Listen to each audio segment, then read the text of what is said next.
Happy Sunday, everyone. I went over to the thrift store with my son. We were dropping off some stuff, and we always go inside and take a peek at what they have. And I am going to be working on a project with a friend of mine, and I'm going to be doing some three-dimensional illustration. And I've been looking around for kind of little itty-bitty dolls that I could strip down and do face-ups on. And I ordered some online, and they were supposed to be here by within the first 2 weeks of February. And then I got online this morning on my email, and it said, oh, delivery update. And I thought, oh great, they're coming sooner. They're pushing it out to the end of April. And I think they were always not going to get here till the end of April or May or June or whatever, because I checked, unfortunately, after the fact and found out that they were coming from China. So you know how that goes. We'll wait 3 or 4 months if it shows up at all. So I'm pretty upset at myself, and that's what I get for not checking where it was coming from. It was just the perfect little blank dolls that I wanted, so I wouldn't have to strip them. So I thought, I do not want to wait until April or May or June. I don't want to wait that long. So I thought I'd look around and see what they had, and they just happen to have 2 bags of these dolls. Now, I don't have little girls anymore, so I'm not super on top of what's what or what dolls are what. But I paid like 11 bucks a bag, which is big money at the thrift store. But there were a lot in there, and they were all different. And they're really cool. And you know what? I wouldn't mind keeping them just the way they are. But because of the project I'm doing, I can't. Even on the ones that have these little ponytails or space buns, I am probably gonna slice these off and do something different, or maybe I will give her real hair for space buns and change the color of her hair and just repaint those big pretty eyes. These are so adorable. I mean, if my girls would have loved these, especially this one. Look at how cute she is. Look at this one with her blue hair. I don't know, maybe I'll leave their hair. There are some little animals here I'm not super excited about. So the animals might not be part of that project. I'll put them over there. Not sure what this is. Yeah, so I just wanted to show you what I got. So I got all of these for like 20 bucks. And I will strip them, and hopefully we can use them. Look at this girl. Oh, so cute. Use them for the project. But I don't know who these are. My son does, and he's pretty annoyed. He's a boy, so he's like, oh, those are girly. I know what those are. Those are whatever. And he was like, why are you buying those? Those are so ugly. Yay. Some of them aren't in super great shape. But if you want to, I will modify and do face-ups on these and keep you in the loop. Have a super great Sunday, everyone. Bye-bye.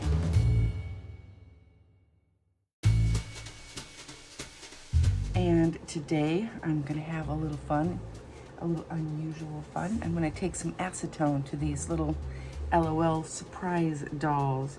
And if you're not familiar with face-ups, and I'm guessing most of you are, it's when an artist takes a pre-painted doll, and this is not unlike reborning, and they take off all the factory paint and they make something new out of it. So really, I'm just doing what reborn artists used to do before they had sculpts, and just changing the way a doll looks. Just removing the factory paint with acetone. So I don't have like a plan. I am just going to, you know, kind of play and see what happens. I have tried using acetone like nail polish remover, and it works, but it just takes a little more elbow grease. And these dolls have not only is their hair molded and painted, but it also, some of it has glue and glitter on it. So I'm assuming it's going to be a little bit tougher to get rid of all this factory paint. And I thought I'd go for the strong stuff.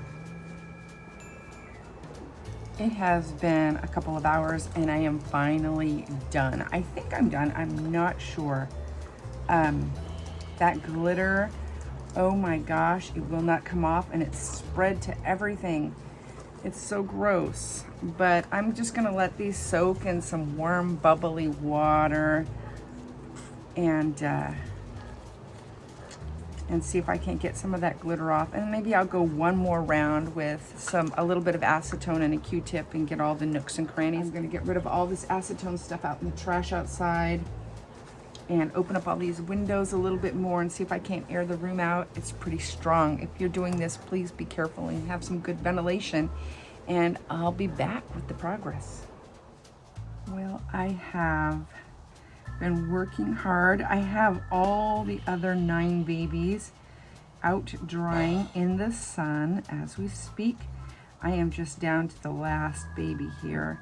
And I thought I was done, and I came back in my studio to tidy up, and there she was, right under my chair. And this is tedious. It is not simple. It does take a long time, so be prepared for it to take a bit of time if you're going to do this. Set them out in the sun to dry. The bodies did get a little sticky, I have to say, but they're not as sticky as I thought they would be. They're fine. I think if I would have soaked them for a long time in acetone, I would have actually melted the part that keeps, the little ball part that keeps the legs and arms in the sockets. So I'm glad I didn't, but moving forward, I would not have used acetone like I did on those bodies. And then after this, I will go ahead and get some Mr. Super Clear. And all it is a primer. It works well on vinyl. It's nice. It's very toxic. You have to use it outside. Best to use a respirator. So very toxic.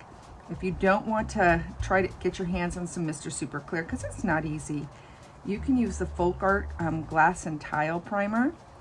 You can use any kind of, primer that you want, really. Yeah. And I am being weird and trying to get every little scrap of paint off. If you're gonna prime and paint over it, I don't think it's necessary. If you had to focus somewhere, I think I would just focus around the eyes and getting any glitter off. That's kind of your nemesis there, the glitter, if you have to run into that face. So I think I'm gonna do a little bit of modification with some clay and lid their eyes a little bit, avert their glances a little bit, just goof around with their faces and see what happens. Like on this doll, she has this really super big bow. I could cut this off, but then I'm gonna have a big space in her head that has nothing but a hole. I thought their bows in their hair was on top of the head that was already there, but it's not. So they're hollow inside of here. So I'm either gonna have to work with that bow, which I think I might, or I could cut it off and I could use clay to modify that part of the head, but risk it, cracking or looking weird and ruining the doll. I don't know. I have 10 of them, so there's a good possibility I might play with that idea with some of them. I left the babies out in the sun for a little while, and I'm a little bummed about that. That is just the acetone eating at the plastic, but that's okay because I'm going to be painting them anyway, right? What I'm doing right now is I'm just tying a little bit of plastic coated wire around the neck flange. I know it's kind of morbid, and I don't mean it to be. I'm just doing this so that when I spray Mr. Super Clear, I get the whole body, and then I can hang them and leave them out to dry.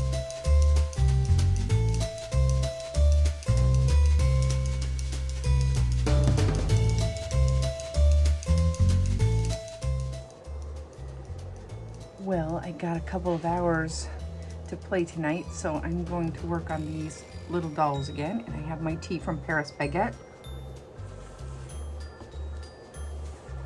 And I'm just sort of chopping off hair. I think what I was talking about earlier is that if I took off the hair, I'd have these holes in the head, and I decided it was worth it.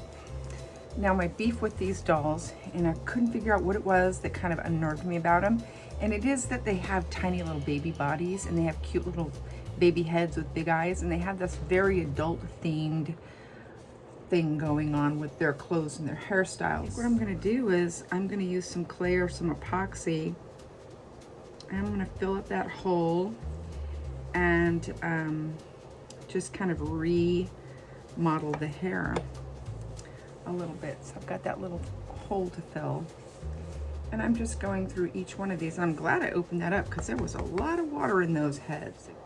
Now I'd rather use Sculpey. So she's got 2 spaces I need to fill. I'd rather use Sculpey, but I'm not sure what temperature this vinyl can take. It's super, super thin. And the Sculpey has to go up to like 275.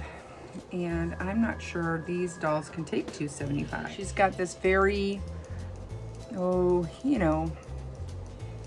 retro haircut. So I may have to rebuild her whole head. I am not sure. And I am not, being shy about this. I'm just going for it. I'm just cutting it off, and if I can fix it, great. If I can't, I can't. Ooh, a lot of mucky water in there. I'm gonna go in there and clean that out really well.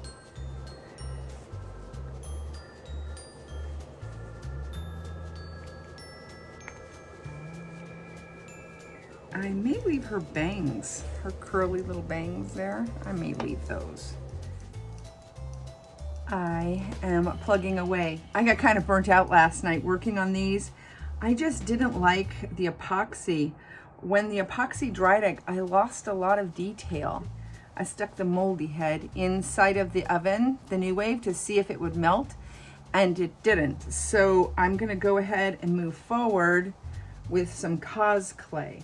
And here's one with the clay. I kind of like that better. I don't want this big giant circle anime eye. I mean, I don't mind it. I just don't want it to be just two giant eyes and nothing else. So yeah, that's where I'm at. That's what I'm doing. I'm gonna sit here and work a little more and then bake them up.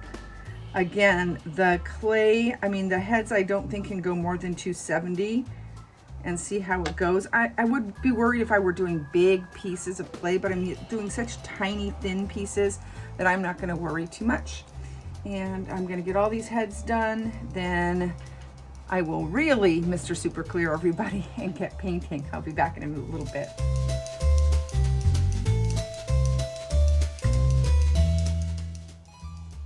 I'm popping into my studio real quick to paint up these babies. I know it looks like a hot mess right now, but I feel super hopeful that it's gonna be super cute.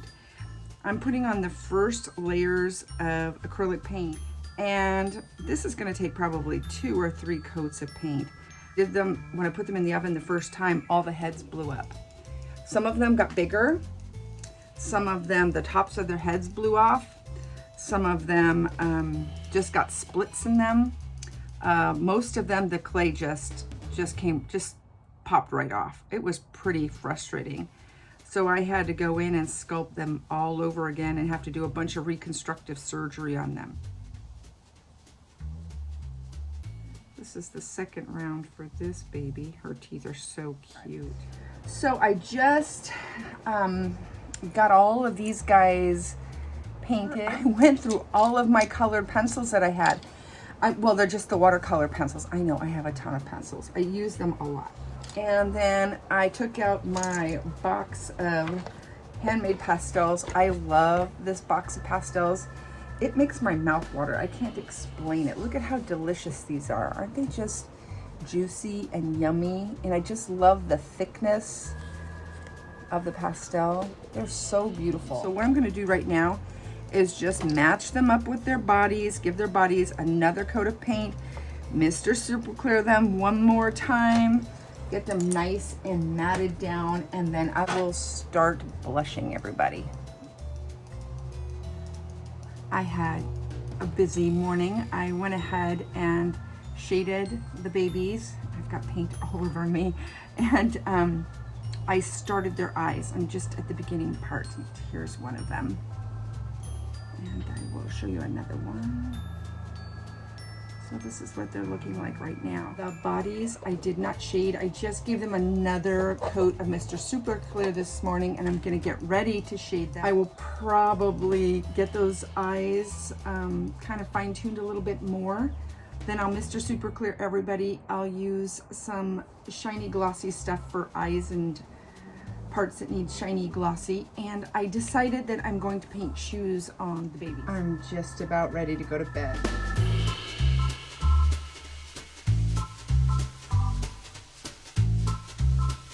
And they are in all different states of done in this tray. And I found just a bunch of like fabric and trim and stuff, and I've started sewing. I just have a bunch of paper bits that I found in a glue gun, and I'm just gonna go crazy doing that. So I'm done. I made a huge mess and I had a blast. So.